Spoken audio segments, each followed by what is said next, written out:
finally happened. Here's internet personality known as Nas Daily celebrating being interrupted by pro-Palestine protesters at a meetup in Japan.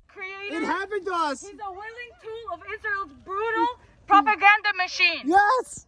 This is great. But who is Nas Daily, and why is he being accused of being an Israeli propaganda machine? I am cheap.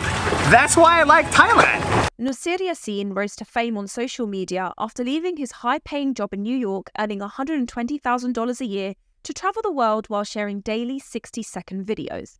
He has tens of millions of followers across social media platforms and has numerous businesses, including a creator academy in the UAE. But his dual identity and views on Israel and Palestine has been a point of controversy. So I'm Israeli-Palestinian. Explain. Look, when people look at Israel, they think a country for Jewish people. And what they don't understand is when Israel came to existence, there were other people living there, and some people left, some people got kicked out, some people died, and some people stayed inside. So my ancestors are the ones who stayed under Israel. So one day we woke up, we're like, okay, we're Israeli citizens. Over the years, he has been accused of whitewashing Israel's occupation and equating the experiences of Israelis to Palestinians under occupation. My unique, controversial background helped me see things not many people can see. Suffering, pain, anger. It exists on both sides. Both sides. And no one can deny that.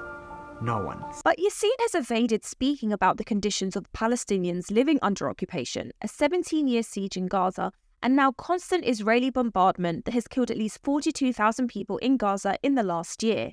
He has also created content that attempts to reinforce that Israel's occupation of Palestine is actually a conflict between Muslims and Jews, and not about the occupation and confiscation of Palestinian land by Israel. He's Muslim, I'm Jewish.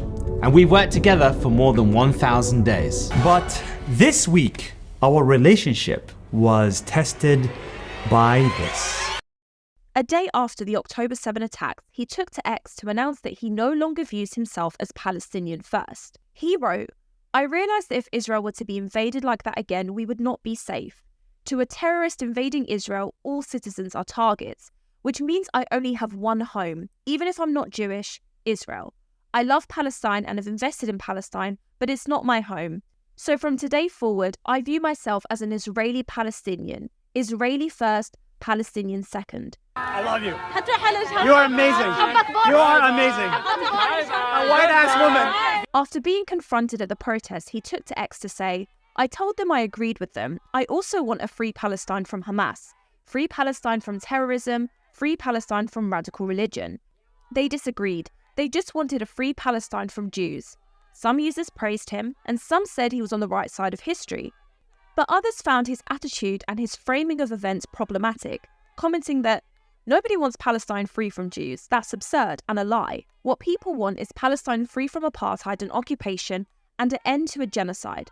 Hamas was born out of the occupation, and certainly its actions on October 7th have been bad, but then what to say of Israel, that has committed actions that are 100 times as heinous? Nas, do you really think that gaslighting people who are suffering is the way to go?" Another user said, "Basic humanity is not to laugh when somebody's dying." But this isn't the first time the internet sensation has been under fire for his framing of the issue. In a now deleted video that had a 1-minute explanation of the creation of Israel, he said, "Some Palestinians left, some got killed, and some stayed in their land. My people stayed."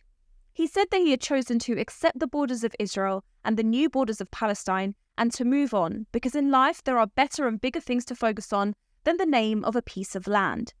Which isn't the reality for Palestinians living under occupation and siege, who have been putting up with checkpoints, raids on their homes, confiscation of their property, and so many other Israeli-imposed restrictions for decades.